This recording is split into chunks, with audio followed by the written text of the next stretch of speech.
Saber Direito desta semana, o professor Antônio Minhoto traz um curso sobre Direito Constitucional e a Sociedade da Informação. Durante as aulas, ele vai abordar assuntos ligados à internet e às redes sociais. Vai apresentar o direito e a modernidade líquida, as fake news e as teorias da conspiração. A aula 3 é agora.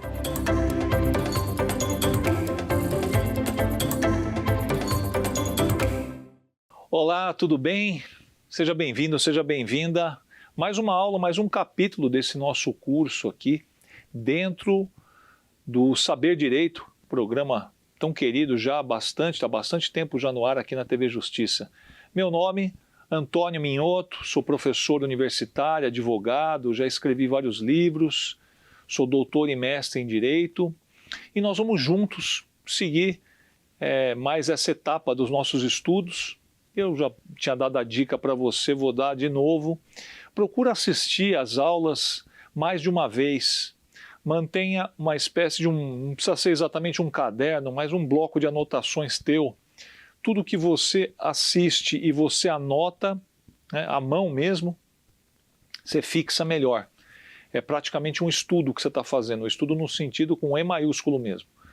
Então, nós vamos agora, nessa aula aqui, estudar a questão das implicações jurídicas dessa liquidez social, que é característico da sociedade da informação. Vamos ver alguns aspectos relacionados a isso.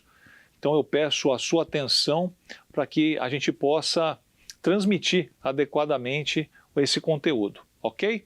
Então é isso.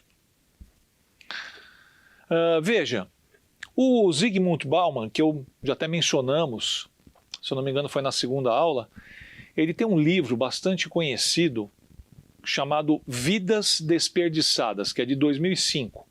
O Bauman, você sabe que ele tem uma visão, assim, digamos, um pouco desesperançada da humanidade, né, do ser humano, e ele, talvez pela formação dele, talvez pela realidade que ele viveu, eu sempre digo isso, né, quando a gente vai ler autores europeus ou que vieram de realidades que passaram por muitos conflitos, muitas guerras, tem uma tendência a serem mais pessimistas, né?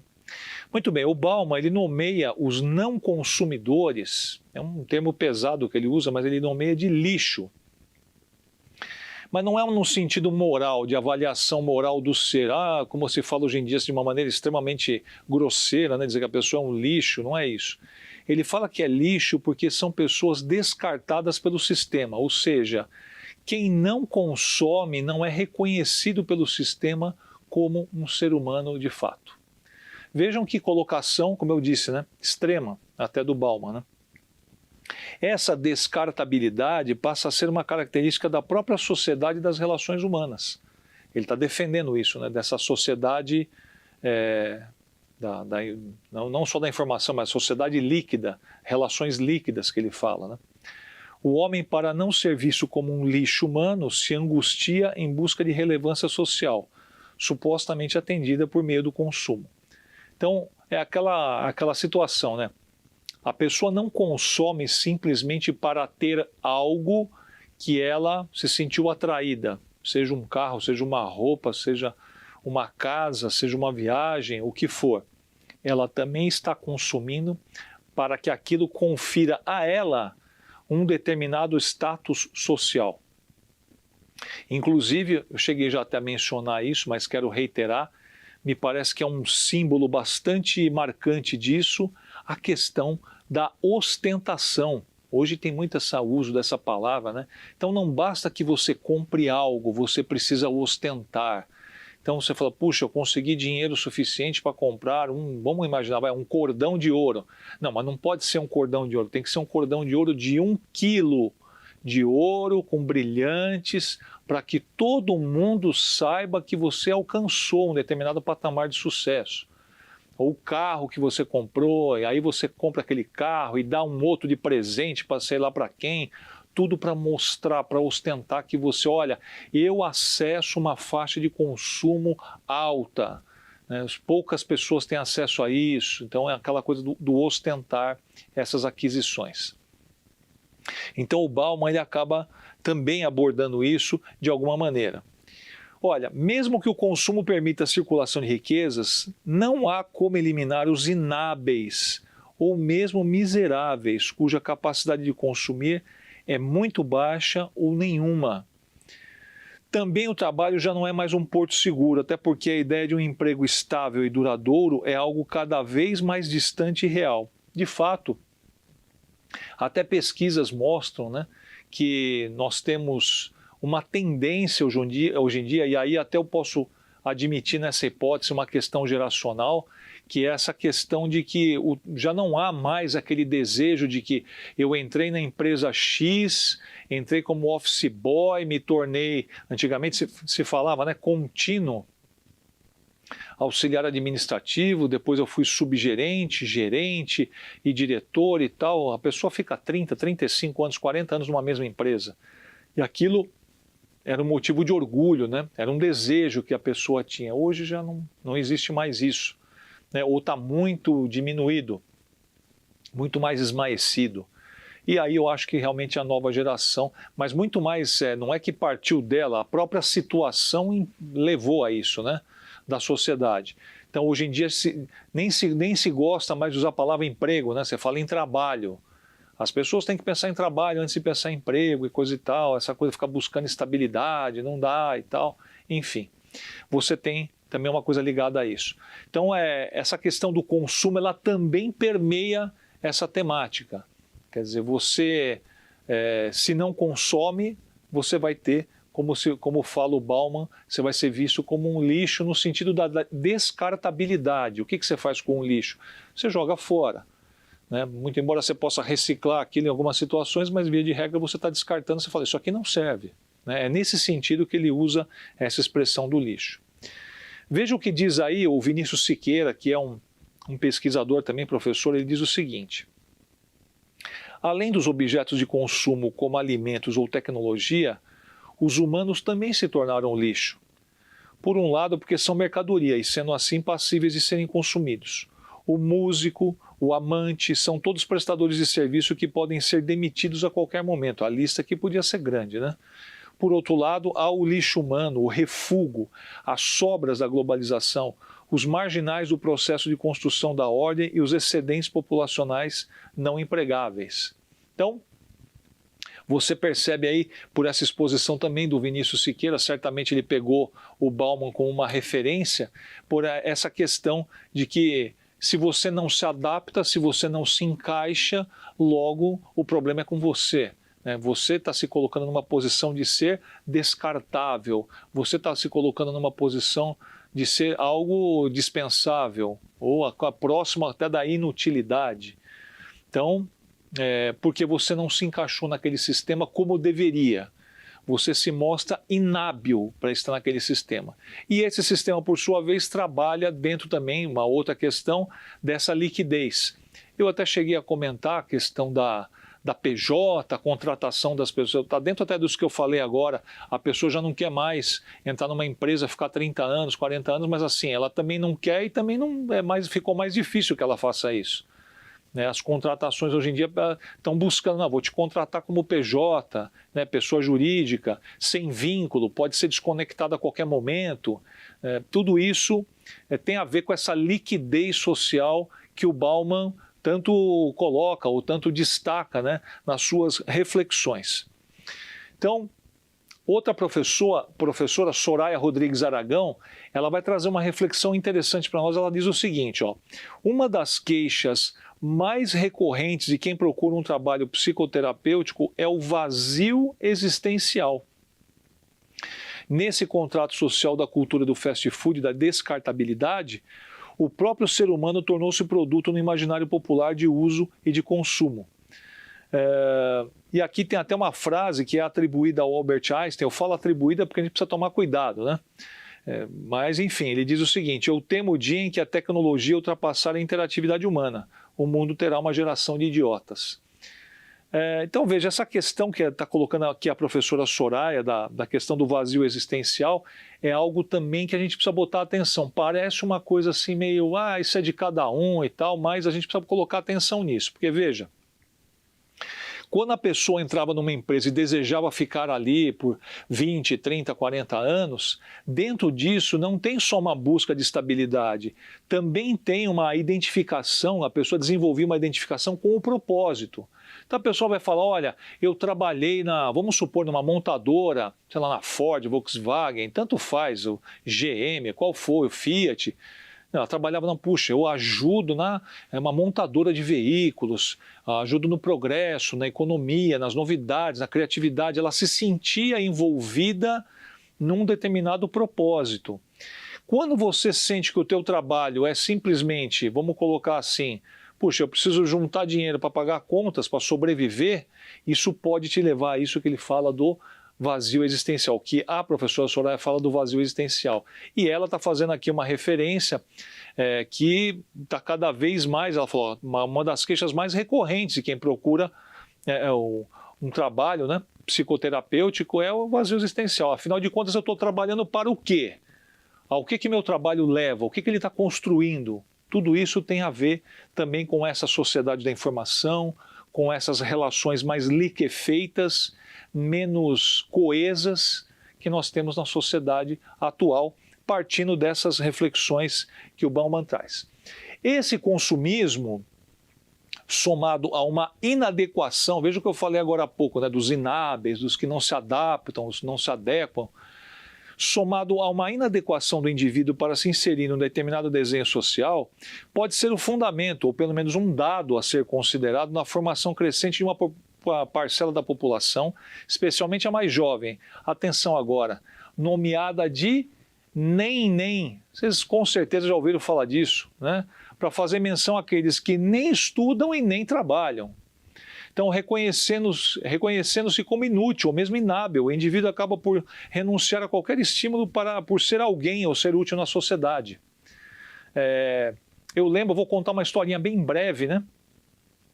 Que meu pai, quando eu era assim, adolescente, estava dando um pouco de trabalho para estudar, sabe? Eu só tinha que estudar e estava dando trabalho para estudar. Eu saí com meu pai e eu vi assim um rapaz, assim, um homem empurrando, assim, puxando uma carroça cheia de papelão, com muita dificuldade, porque tinha acabado de começar a chover. Imagina o peso que estava aquilo. E meu pai falou, se você não estudar, a opção que você tem é essa. Quase que colocando assim, né, para você ser alguém na vida. Se a gente estuda, trabalha e ouve muito essa expressão. Agora você tem um grupo de pessoas que não está interessada nisso. Você já imaginou? Escuta, você está fazendo o quê? Você está estudando? Não. Você está trabalhando? Não. Mas é mais do que isso. Eu não estou trabalhando, não estou estudando e não estou interessado nisso. Mas você não quer nem estudar, nem trabalhar, que são as duas atividades principais que nós temos na sociedade de uma maneira geral. Pois é. Talvez seja um desencantamento muito grande dessa geração. Eu vejo muitas pessoas criticando, veja como é uma geração, não sei mais o que, fraca, e não sei mais o que, olha, não sei. Eu penso muito na responsabilidade do mundo que eu entreguei para os meus filhos, ou que estou entregando para os meus filhos. Eu não posso simplesmente criticá-los, ou os amigos dos meus filhos, a geração deles inteira. Meus filhos não estão na categoria do neném, mas e daí? Tem muita gente que está. Você precisa entender por que a pessoa está nisso. A gente precisa entender qual que é o contexto disso.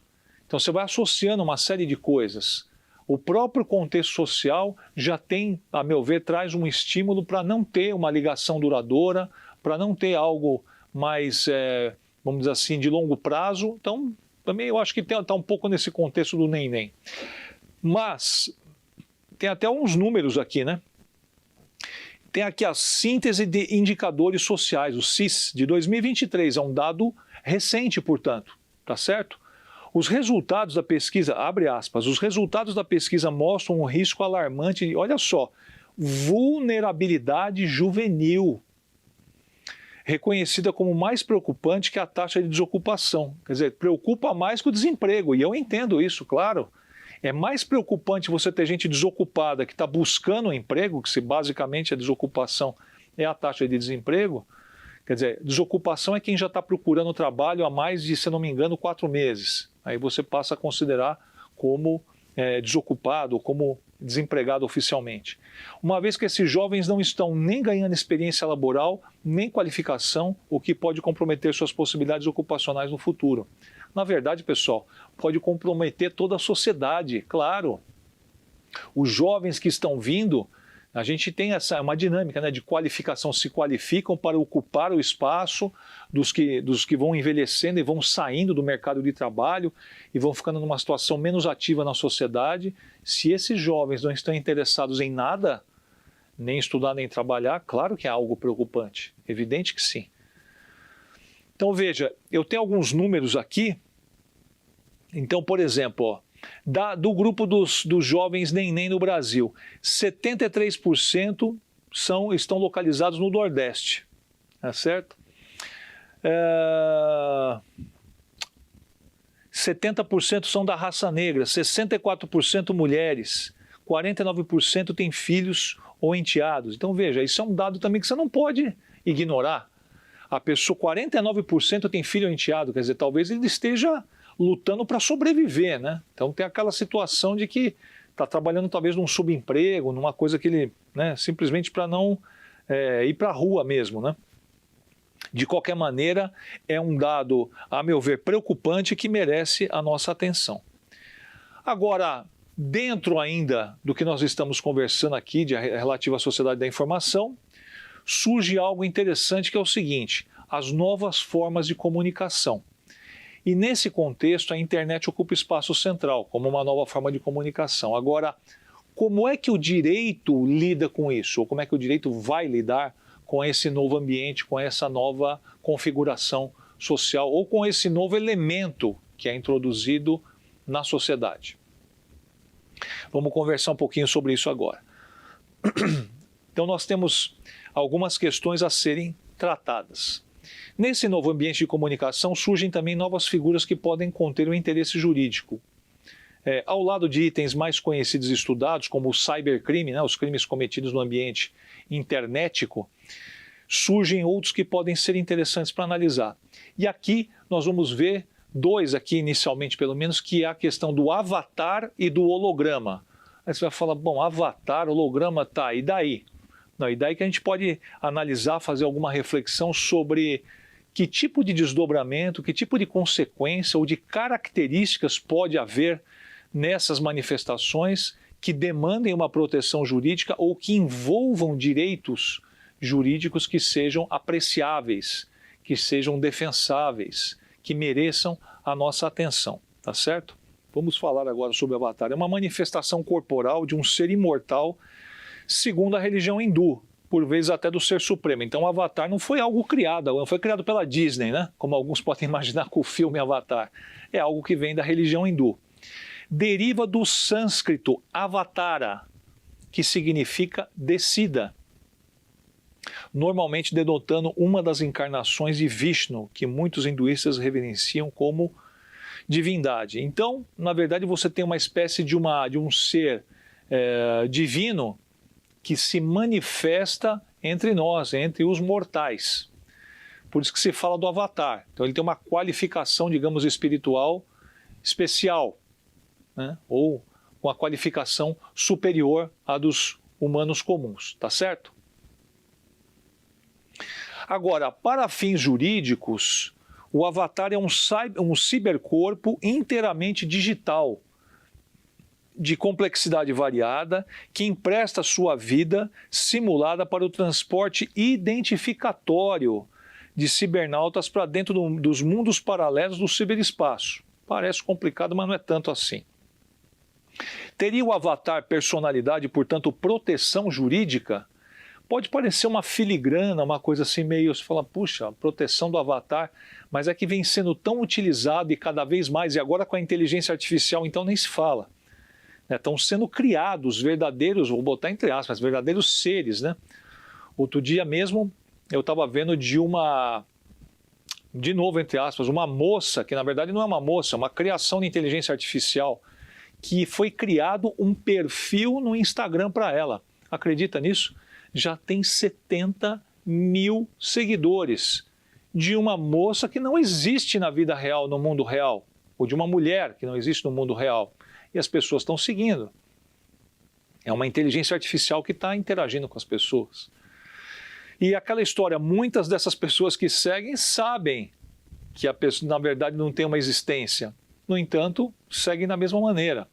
É interessante de observar isso. Vou trazer aqui uma reflexão de um professor, de um pesquisador bastante conhecido, professor da Universidade Estadual de Maringá, professor Nilson Tadeu Reis Campos Silva, que ele diz o seguinte, abre aspas, o trânsito das esferas pública e privada e a invasão dessas órbitas no mundo virtual implica quase sempre na lesão a um direito da personalidade, estando o avatar ainda à míngua de proteção no mundo real, onde se apresenta como pessoa.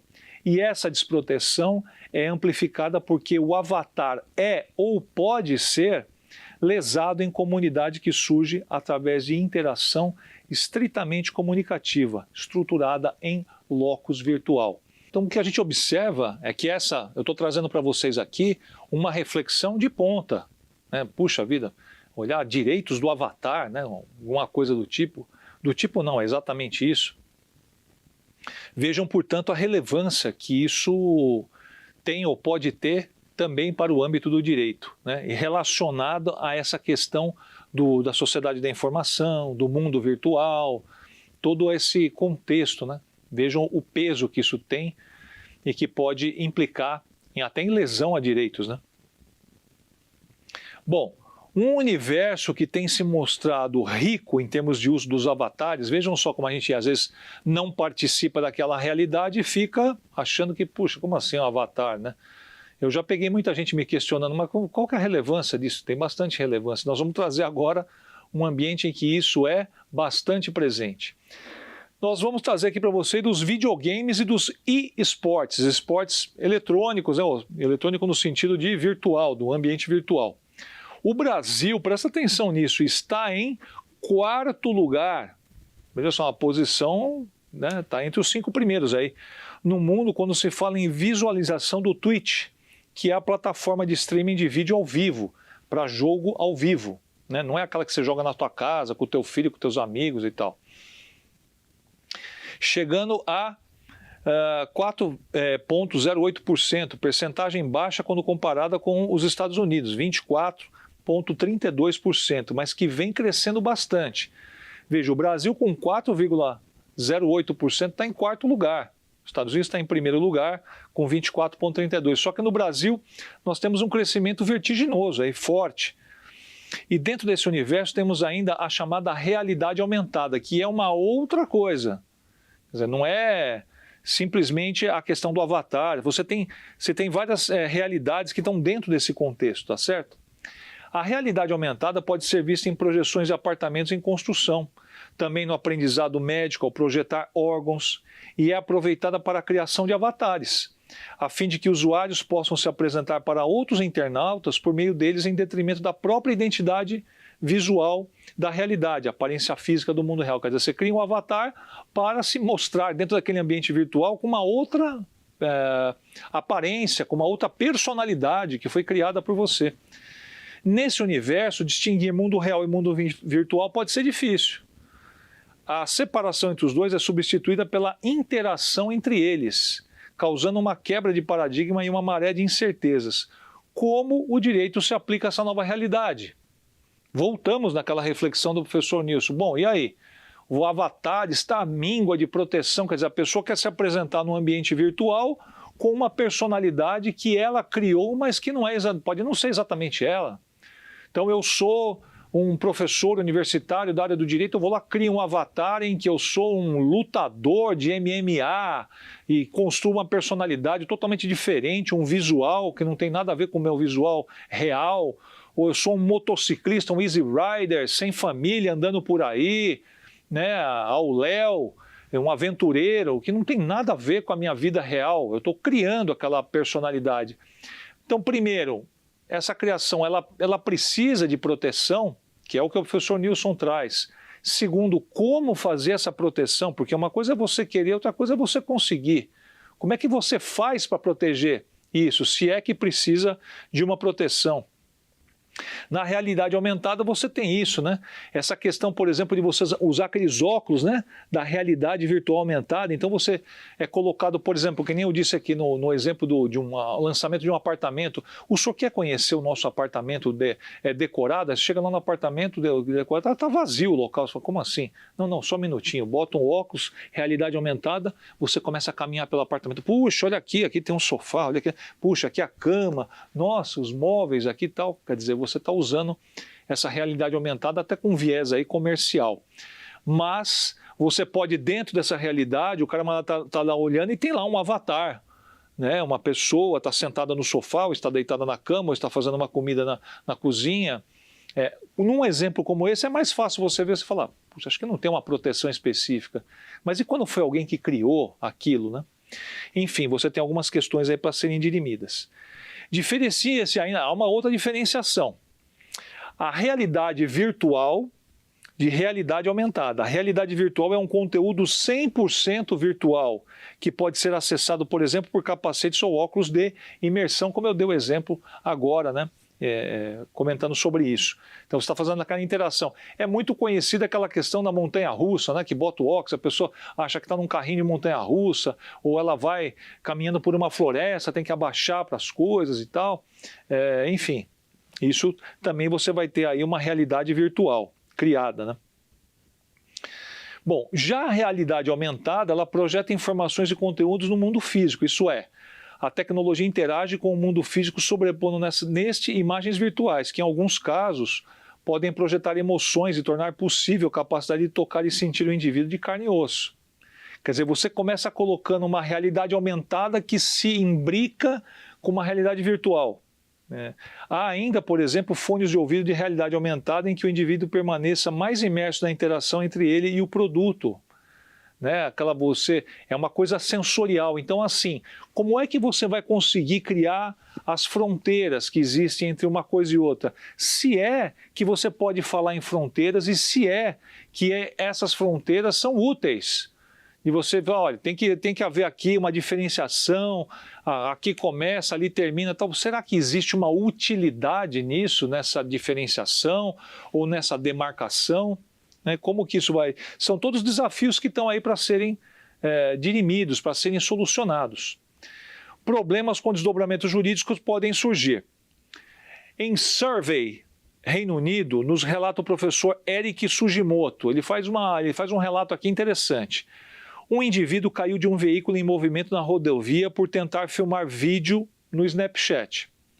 Uma senhora bateu no carro que estava a 160 km por hora por estar utilizando o filtro de velocidade de realidade aumentada. Olha que perigo, né? Mulher é presa pelo uso excessivo de determinado aplicativo, por deixar bebê morrer por falta de cuidados. Voltamos até o que a gente já tinha comentado, a questão do vício, né? Pode representar um vício. O jogo Pokémon GO consegue mapear a localização e saber onde mora e trabalha o jogador. Ainda mais, pode mexer no Gmail daqueles que possuem o jogo instalado no celular. Veja a quantidade de riscos que você tem aí. Eu vou contar uma historinha muito breve. Eu estava, se eu não me engano, no Espaço Unimed, em São Paulo. Fui com a minha esposa para um show do Roberto Carlos. E a gente sentou numa mesa que cabia 4 pessoas, estava só eu e ela, tinha outras 2 pessoas que eu não conhecia, 2 moças. E eu pedi 2 taças de vinho, a moça veio com o celular próximo da minha taça, aproximou da taça, eu falei, tá tudo bem? Ela falou, não, eu estou pegando um Pokémon. Você me desculpa. Lá dentro do jogo de realidade que ela estava utilizando. Não faço a mínima ideia como é que um Pokémon estava praticamente dentro da minha taça de vinho, mas ela, fazendo aquele jogo dela virtual, estava lá. A pessoa, eu estou chamando a atenção pelo seguinte, foi para um show, tudo bem, pode ser que eu estou tendo uma visão excessivamente conservadora, mas ela foi para um show musical, está preocupada em caçar Pokémon. Mas enfim, vejam os riscos que isso pode representar.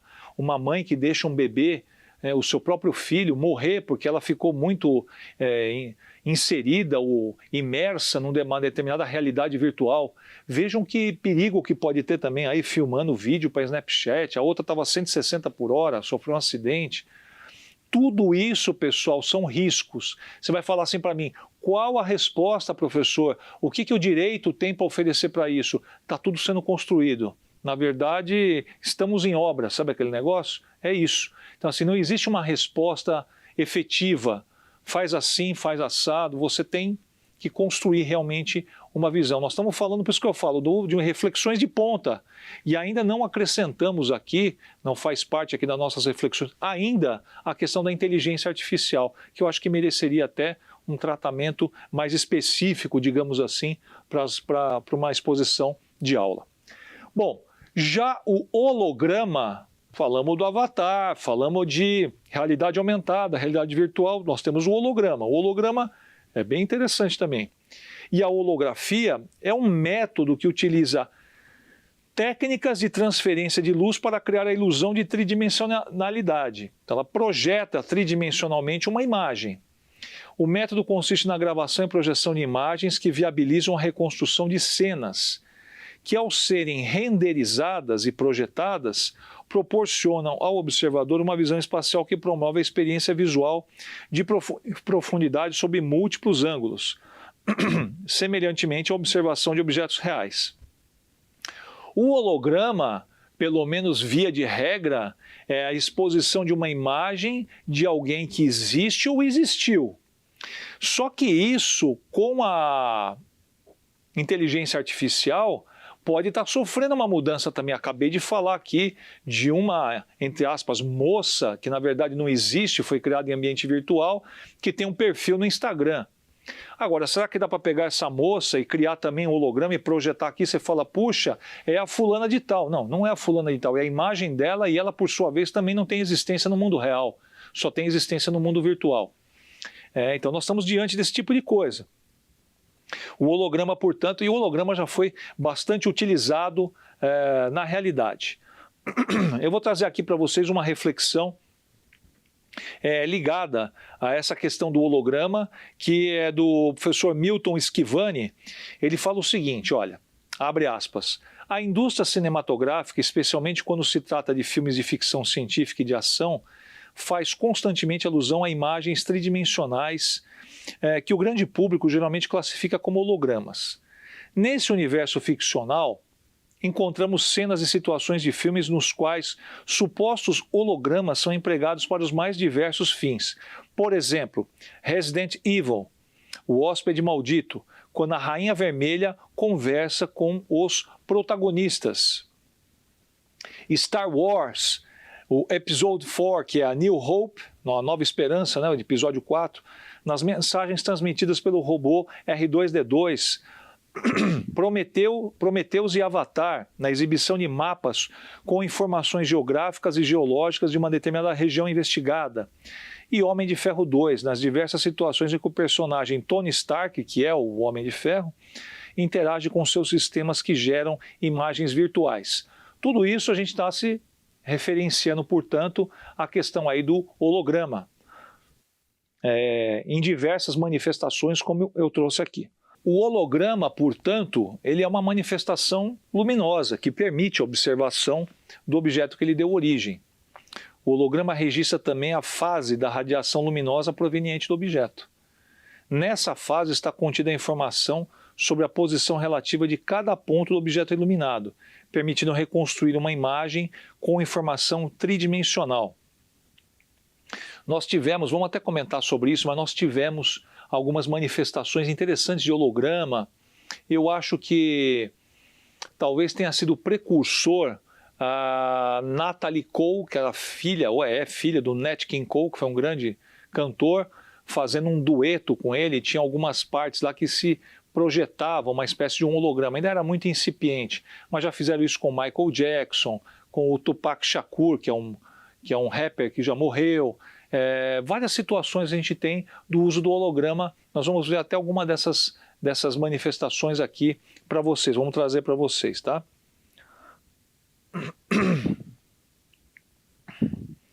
Michael Jackson se apresentou-se tem que ficar entre aspas, né? Porque na verdade ele não estava se apresentando fisicamente. Apresentou-se em forma de holograma no Billboard Music Awards 2014. O rapper Tupac Shakur, falecido em 1996, também surgiu na forma de holograma numa performance no festival Coachella em 2012 ao lado de Dr. Dre e Snoop Doggy Dogg. Então veja, você acaba trazendo isso, né? Você marca um show, você pode fazer, por exemplo, no Brasil. Vou trazer aqui um artista do Brasil já falecido, Cazuza. Então vai lá, faz um show, o Barão Vermelho ou o Roberto Frejá. Não, temos um convidado aqui, aí entra lá o Cazuza na forma de holograma, canta junto com o Roberto Frejá, interage com ele, interage até de uma certa maneira, não dá para interagir ali ao vivo com o público, mas ele pode até fazer traz um holograma ele agradecendo ao público, quer dizer, não deixa de ser uma interação. Tudo isso o holograma permite, né? Artisticamente ele tem, portanto, eu diria até essa relevância, né? Esse peso para você cuidar. E já está aí entre nós já há algum tempo sendo utilizado. Veja só, em Madrid, em 2015, olha que interessante isso, houve um protesto público feito com hologramas. Você fala, protesto com hologramas? Pois é, exatamente isso. Uma multidão virtual. Por que aconteceu isso? Porque foi proibido pelo Estado, pelo governo ali, né, constituído, dizer, não pode ter manifestação em relação àquele tema. Proibiu as pessoas de se manifestarem na rua. Se tiver manifestação, vai ser dispersada. E aí, a criatividade humana, que realmente não tem limites, fez o quê? Vamos organizar então uma manifestação virtual. Então foi criada uma multidão virtual e projetada no local onde ia ser feita a manifestação. A polícia vai dispersar o quê? Não tem como prender ninguém, nem fazer nada. Agora, isso é uma tendência. Que peso político, social esse tipo de manifestação pode ter? Isso pode acabar estimulando, seria um vanguardismo, uma inovação interessante, útil e tal, ou um comodismo? Fica aí também para a gente refletir a respeito de ambas as possibilidades. Apenas a gente traz que aconteceu efetivamente. Madrid, 2015. Bom, como o holograma trabalha com a imagem da própria pessoa e não uma imagem criada, como é o caso do avatar, surgem questões jurídicas ligadas à veracidade daquela imagem, bem como eventual uso indevido, direito de imagem, descontextualização da imagem. Então aí nós já estamos tratando de uma coisa diferente do que é o avatar, que foi uma coisa criada, pode ser uma extensão da personalidade da pessoa. O holograma é a própria imagem da pessoa, muito embora eu tenha feito a ressalva de que você pode criar, eu vejo a possibilidade de você criar um avatar a partir de algo criado, por exemplo, por inteligência artificial, que não tem existência no mundo físico. Aí você já teria uma outra situação. Aquilo ali vai merecer uma proteção? Que tipo de proteção? O holograma ele é uma extensão da personalidade humana e comporta, portanto, proteção jurídica? Ou não é e não conta com tal proteção? São questões ainda em aberto, pendentes de solução adequada. Lembra o que eu falei do direito atual, direito em crise, que ele não tem, na verdade, todos os instrumentais, todos os elementos, as ferramentais para lidar com os desafios da sociedade contemporânea? Então aí, um exemplo disso é justamente essa questão que nós estamos trazendo de holograma, de avatar, de realidade aumentada, realidade virtual, tudo isso, tá certo? Bom, ainda quanto aos desdobramentos da realidade aumentada, tema que se intercruza com avatar e holograma, observa-se que essa tecnologia pode contribuir nas rotinas dos cidadãos e entidades tais como acesso à informação em tempo real, treinamento remoto bastante facilitado, possibilidade de trabalho colaborativo entre funcionários em localidades distintas, captura de dados comportamentais de usuários. Veja essa questão, por exemplo, do treinamento, né? E trabalho colaborativo. Imagina você ter uma imagem aqui na sua frente de alguém que está distante daqui, se projeta aqui um holograma e a pessoa está interagindo contigo. Veja como é que eu conserto aqui a máquina, fazendo lá um movimento e você está vendo ali do seu lado. Claro que isso vai facilitar bastante. Na medicina também isso seria bastante útil, um professor ensinar uma intervenção cirúrgica, seja o que for. Bom, veja pessoal, como você pode ter também, em relação ao que nós estamos falando, essas questões, por exemplo, ligadas ao treinamento, essa interação que você pode estabelecer entre as pessoas. Imagina uma imagem de avatar vindo aqui, interagindo, mostrando como é que se conserta algo, qualquer coisa do tipo. Claro que isso é muito interessante. Além disso, cada vez mais vemos que a interação máquina-ser humano é um fato cotidiano, que ao exteriorizar a personalidade da pessoa por meio de hologramas, pode elevar a capacidade de interação entre esses seres humanos, muitas vezes distantes fisicamente entre si. Dessa forma, diz o professor Eric Sugimoto, mencionamos eles agora há pouco, comunicar-se com computadores será como conversar com um amigo, e mais, conversar com amigos distantes será como estar com eles juntos na mesma sala. Mais uma vez, pessoal, é algo que pode ser muito positivo e algo que pode ser desastroso. As pessoas podem substituir uma relação humana por uma relação com uma máquina, basicamente, com algo que não existe no mundo real, mas para ela no virtual é altamente existente, altamente presente. Então eu acho que fica como uma reflexão, né, das possibilidades que a gente tem, sejam positivas ou não. Bom, corroborando já exposto sobre a proteção, quer dizer, confirmando isso, né, do avatar, um caso concreto ocorrido no Rio de Janeiro ilustra bem esse aspecto. Vinícius de Souza, jogador de jogos virtuais, foi banido pela Level Up Interactive SA, criadora do jogo. Vinícius buscou tutela jurisdicional, pois entendeu que houve lesão à sua imagem ao ser incluído numa lista pública de banidos. Quer dizer, o Vinícius ele foi banido, né, por essa produtora, colocou numa lista pública de banidos. Para quem está online jogando aquilo, é uma coisa relevante. O TJRJ, Tribunal de Justiça do Rio de Janeiro, acolheu a pretensão de Vinícius e entendeu haver cabimento da indenização pleiteada. Eu vou aqui falar para vocês, ler um trecho da decisão. O direito e a realidade se conformam em uma simbiose de tal maneira que podem nascer novas formas e soluções dos problemas da vida. Por isso a internet e sua realidade virtual não podem ficar de fora dessa interação. Afigura-se razoável impor à imagem virtual a mesma sorte a que é condenada a imagem humana real, notadamente em casos concretos semelhantes. Além do que, sempre por trás de um participante de competição virtual, existe uma pessoa com sentimentos e dignidade, pelo que resta claramente configurado dano moral, tanto mais que o nickname do autor, quer dizer, o apelido, permaneceu à vista de todos como banido. Vejam que interessante, né, esse caso. Quer dizer, algo que se deu puramente no ambiente virtual, mas que gerou danos na vida concreta. Aqui nós temos uma questão mais fácil de identificar o dano, porque é uma pessoa plenamente existente no mundo real, mas que sofreu ofensas aos seus direitos, à sua imagem, no ambiente puramente virtual. Veja que coisa interessante isso, né? E coube aqui, já estamos falando do Tribunal de Justiça, quer dizer, chegou numa segunda instância e foi, portanto, confirmada ou foi concedida uma indenização a favor dessa pessoa. No outro caso, bastante emblemático, um jogador de um jogo virtual denominado League of Legends, a sigla LOL, processou a Riot Games lá no Tribunal de Justiça do Mato Grosso para recuperar a sua conta banida por toxicidade. O que seria isso, né? A produtora aplicou o banimento por comportamento excessivamente negativo do jogador. Se manifestava de maneira muito agressiva e usava muitos palavrões. Muito embora o TJ de Mato Grosso tenha entendido que o comportamento inadequado ocorreu, ele reconheceu que houve um comportamento inadequado. Viu a punição como excessiva e sem direito ao contraditório ao punido. Vamos ver agora, eu vou falar para vocês um trecho da decisão.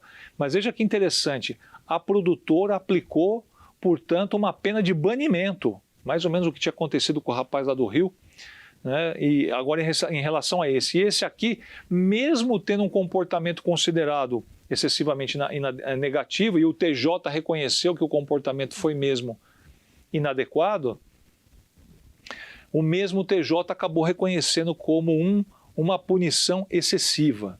Veja só, ainda que haja indício de violação aos termos de uso da parte ré, a qual a adesão é condição obrigatória para a utilização da plataforma, a conduta praticada pela parte autora é de fato ofensiva. Então, reconheceu, mas não justifica a adoção imediata de banimento permanente, devendo ser analisado o caso concreto.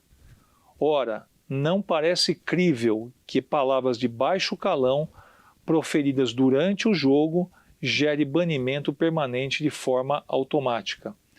Logo, a conduta praticada pela parte reclamada viola o dever de informação, bem como ultrapassa a razoabilidade no que tange à aplicação de penalidade. Tá certo? Então, a gente tem o trecho aqui da decisão. Então, vejam como você pode ter uma situação como essa, em que você vai ter um comprometimento de direitos. Eu acho que isso que é o mais importante a gente destacar. Você vai ter um comprometimento de direitos da pessoa, algo que ocorreu num ambiente puramente virtual e acaba tendo reflexos, acaba tendo consequências na vida real, né? Envolvendo um ser humano real que está envolvido ali com atividades, no caso aqui são jogos, poderiam ser outros tipos de atividades, mas que vão demandar, portanto, uma proteção. Nós estamos, pessoal, desculpa a insistência, mas nós estamos diante de um portal, eu diria, novíssimo, né, do direito. O que fazer em situações como essa? Eu trouxe 2 casos aqui em que, de propósito, né, eu trouxe os casos em que você identifica muito facilmente que houve uma ofensa a direitos da pessoa no mundo real, mas ofensas que se deram no ambiente virtual. Então, aquilo foi manifestado no ambiente virtual, mas gerou efeitos na vida física, na vida concreta, na vida palpável, vamos colocar assim, da pessoa, vida real, até podemos dizer, da pessoa. De tal maneira que você demanda uma proteção jurídica e o direito aqui no caso acabou respondendo através dessas decisões. Então, na verdade, eu estou destacando todas essas situações, todas essas circunstâncias que, eu repito, são questões que ainda estão em aberto. Você não tem uma regulação definitiva. Isso é especialmente relevante quando você considera que o direito busca, né, essa segurança, essa certeza.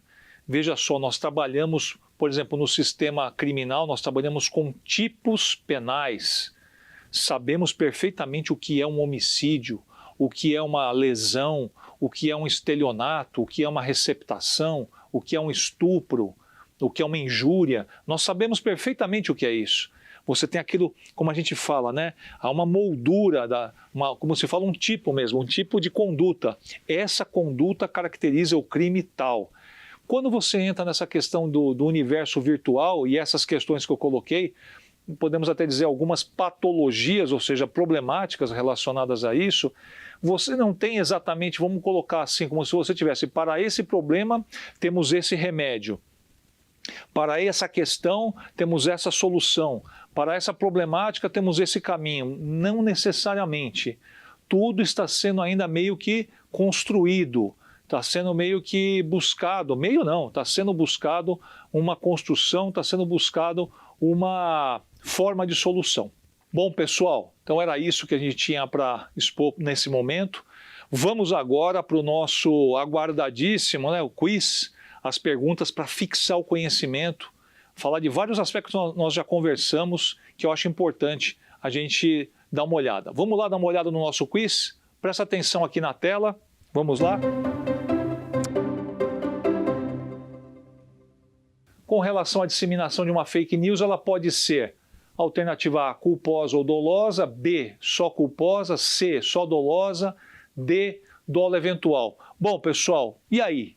Qual que seria a alternativa mais adequada? Vamos dar uma olhada? O que você acha? Alternativa A, de amor, culposa ou dolosa. Pode se manifestar tanto de uma forma quanto de outra, tá certo? Vamos a mais uma questão dentro do nosso quiz. Assinale a alternativa que traz um fundamento para a disseminação consciente, dolosa, de uma fake news. Alternativa A, desejo de ter um comportamento criminoso. Alternativa B, desejo de aparecer e ser visto como mentiroso. C, disseminar de modo inadvertido. E D, disseminar algo interessante ou agradável a quem dissemina. E aí, pessoal, qual que seria a alternativa mais adequada ou mais completa, podemos dizer? Vamos ver? D de dado, disseminar algo interessante ou agradável a quem dissemina. Tá certo? Então tivemos aí essa resposta para a segunda questão. Vamos para uma terceira e última questão. Bom, abre aspas, a adesão a uma teoria conspiratória está ligada muitas vezes ao desejo de pertencimento a um grupo.